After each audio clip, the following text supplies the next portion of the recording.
Tollywood star hero power star Pawan Kalyan garu ప్రస్తుతం ఆంధ్రప్రదేశ్ రాష్ట్ర రాజకీయాల్లో కీలకంగా వ్యవహరిస్తూ ఉన్నారు. ఇదిలా ఉండగా పవన్ కళ్యాణ్ గారు ప్రస్తుతం టాలీవుడ్లోనే నెంబర్ 1 హీరోగా కొనసాగుతున్నారు. గత కొన్ని సంవత్సరాలుగా రాజకీయాలతో బిజీగా ఉండడంతో ఆయన సినిమాల్ని కాస్త పక్కన పెట్టిన విషయం తెలిసిందే. దీంతో పవన్ కళ్యాణ్ గారి పని అయిపోయిందంటూ చాలామంది యాంటీ ఫ్యాన్స్ కూడా సోషల్ మీడియా వేదికగా కామెంట్స్ చేస్తున్నారు. వాళ్ళందరి నోళ్లు మూయించేందుకు ఇటీవలే ఓజీ సినిమాతో మన ముందుకు వచ్చిన పవన్ కళ్యాణ్ గారు పాన్ ఇండియా స్థాయిలో ఈ సినిమా అద్భుతమైన విజయం సాధించిన విషయం మనకందరికీ తెలిసిందే. దాదాపు 500 కోట్ల పైగా కలెక్షన్ సాధించి ఔరా అనిపించింది.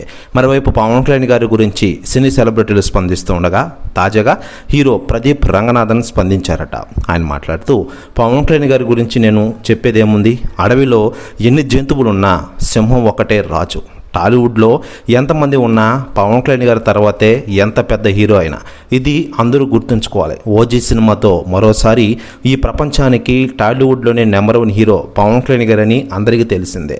ఆయనే రియల్ పాన్ ఇండియా స్టార్ అంటూ సంచలన వ్యాఖ్యలు చేశారట హీరో ప్రదీప్ రంగనాథన్. ప్రస్తుతం వ్యాఖ్యలు వైరల్ అవుతున్నాయి టోటల్ తెలుగు ఇండస్ట్రీలో. మరోవైపు పవర్ స్టార్ పవన్ కళ్యాణ్ గారు ప్రస్తుతం ఓజీ సినిమాతో బిజీగా ఉంటూనే మరోవైపు ఉస్తాద్ భగత్ సింగ్ సినిమాతో మరోవైపు బిజీగా ఉంటున్న విషయం తెలిసిందే.